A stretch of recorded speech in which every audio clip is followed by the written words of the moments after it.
ಪ್ರತ್ಯಕ್ಷವಾಗಿ ಬಿಟ್ಟಿಯ ಈಗ ತಾನೇ ಬಂದೆ ದೊರೆ. ಏಕೆ ದೊರೆ? ಹಲವು ಇಂದು ಬರುವುದಾಗಿ ಟೆಲಿಫೋನ್ ಕಳಿಸಿದ್ದಾರೆ. ಸ್ಟೇಷನ್ ಹತ್ರ ಗಾಡಿ ತೆಗೆದುಕೊಂಡು ಬರುತ್ತಿದ್ದೇನಲ್ಲ. ಏಕೆ ದೊರೆ? ಈ ಬಡವನಿಗೆ ಎಡಗ ಜಾತ್ರೆ. ಇದುವರೆಗೂ ನಾನು ನಿನಗೆ ಕೊಟ್ಟ ತಾಪತ್ರಯಗಳು ಸಾಲದೆ ಅಲ್ಲದೆ ನಮ್ಮ ದೇಶದಲ್ಲಿ ಪೆಟ್ರೋಲ್ ಬೆಲೆ ಗಗನಕ್ಕೇರುತ್ತಿರುವಾಗ ನಮ್ಮಂತ ಯುವಕರು 1 ಕಿಲೋಮೀಟರ್ ನಡೆದರೆ ನಮ್ಮ ಕಾಲೇನು ಸವಿವೇನು? ಹಾಗಲ್ಲವು ಡಾಕ್ಟರ್ ಆಗಿ ಬರುವ ಗೆಳೆಯನಿಗೆ ಒಂದು ಸಂಭ್ರಮ ಸ್ವಾಗತ ಬೇಡವೇ? ಫಸ್ಟ್ ಕ್ಲಾಸ್ ನಲ್ಲಿ ಪಾಸ್ ಆಗಿರುವ ಈಗ ತೆಗೆದುಕೊಂಡು ಲೇ ಹುಚ್ಚ, ಇದೇನು ಮಾಡುತ್ತಿರುವೆಯೋ? ನಾನ್ಯಾರು ನೀನ್ಯಾರು ಎಂಬ ಪ್ರಜ್ಞೆಯನ್ನು ನೀನು ನನ್ನ ಪ್ರಾಣ ಸ್ನೇಹಿತ ಅಂದ ಮೇಲೆ ಹಸುಗೂಸಿನಂತೆ ನಮಸ್ಕರಿಸುವುದೇ?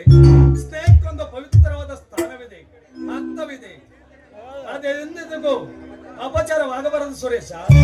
ನೀ ನನ್ನ ಸ್ನೇಹಿತನೆಂದು ಭಾವಿಸದೆ ಒಡ ಹುಟ್ಟಿದ ಸೋದರನೆಂದು ಭಾವಿಸಿ ಈ ಕಾರ್ಯ ಮಾಡಿರುವೆ.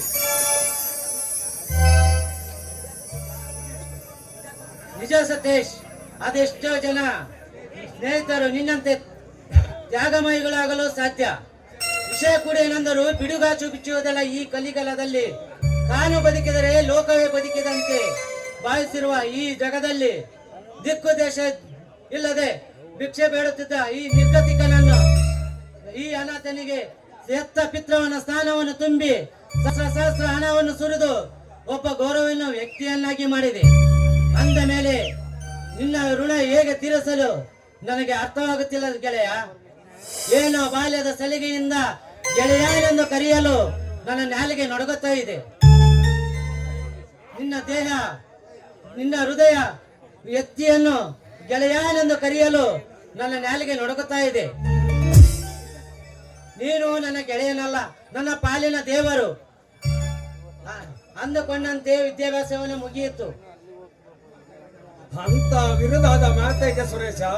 ನೀ ನನ್ನ ಸ್ನೇಹಿತನೆಂದು ಭಾವಿಸದೆ ಹೊಡ ಹುಟ್ಟದ ಸೋದರನೆಂದು ಭಾವಿಸಿ ಈ ಕಾರ್ಯ ಮಾಡಿರುವೆ.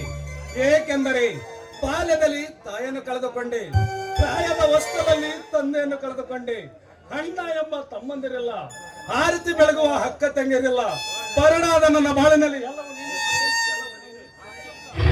ಗೆಳೆಯ, ನಿನ್ನ ಈ ಜೀವನದಲ್ಲಿ ಎಂತ ಕಡುಕಷ್ಟ ಬಂದರೂ ಬಾಯಿ ಬಿಡದೆ ದ್ರೋಹ ಎಸಗದೆ ನಮ್ಮಿಬ್ಬರ ಪವಿತ್ರವಾದ ಸೇತುವೆಯನ್ನ ಕಟ್ಟುವೆ. ಇದಕ್ಕೆ ಸತ್ತು ಸ್ವರ್ಗದಲ್ಲಿರುವ ನಮ್ಮ ಎತ್ತಮ್ಮನ ಪಾದ ಸಾಕ್ಷಿ. ಇಂಥ ಚಿಕ್ಕ ವಿಷಯವನ್ನು ಇಷ್ಟೊಂದು ಗಾಢವಾಗಿ ಹೆಚ್ಚಿರುವುದೇ? ಅಂದಾಗೆ ಮುಂದೇನು ಮಾಡಬೇಕೆಂದು ಹೆಚ್ಚಿರುವೆ? ಎಲ್ಲವನ್ನು ನಿರ್ಧರಿಸಿರುವ ನೀನಿರುವಾಗ ಆ ಬಗ್ಗೆ ನಾನೇಗೆ ಯೋಚಿಸಲಿ? ಮುಂದಿನ ಮಾರ್ಗದರ್ಶನ ನಿನ್ನಲ್ಲೇ ಇದೆ. ಅಂದುಕೊಂಡಂತೆ ವಿದ್ಯಾಭ್ಯಾಸವನ್ನ ಮುಗಿಯಿತು. ಇನ್ನು ನೌಕರ ಚಿಂತೆ. ಈ 6 ನೌಕರಿಯನ್ನು ಬಿಡಿಸದ ಕಗ್ಗಂಟಾಗಿದೆ ನಮ್ಮ ನಿರುದ್ಯೋಗ ಪಾಲಿಗೆ. ವಿದ್ಯಾವಂತರಲ್ಲ ಸರ್ಕಾರಿ ನೌಕರೆಂದು ಭಾವಿಸಿದರೆ ಸರ್ಕಾರ ಕೊಡುವುದು ಎಲ್ಲಿಂದ ನೌಕರಿ ಸುರೇಶ್? ನೀನು ಇಲ್ಲಿಯೇ ನೆಲೆಸಿ ವೈದ್ಯಕೀಯ ಶಿಕ್ಷಣ ಮುಗಿಸುವುದ ನಂತರ ನೌಕರಿಗಾಗಿ ಪರದಾಡುವ ಅಗತ್ಯವೇನೂ ಇಲ್ಲ. ಹಳ್ಳಿಗಾಡಿನಲ್ಲಿ ನೆಲೆಸಿ ಸ್ವಾವಲಂಬಿಗಳಾಗಿ ಜೀವನ ಸಾಗಿಸಬಹುದು.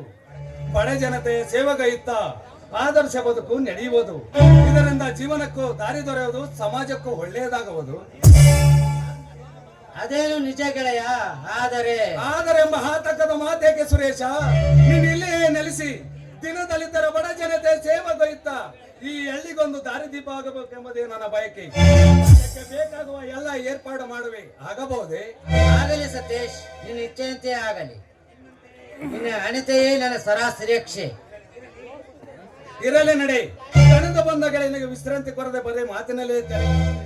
ಮೊದಲು ಸ್ನಾನ ಮಾಡು, ನಂತರ ಮಾತನಾಡೋಣ. ನನ್ನ ಊಟದ ಬಗ್ಗೆ ಯೋಚಿಸುವ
ಕಣ್ಣ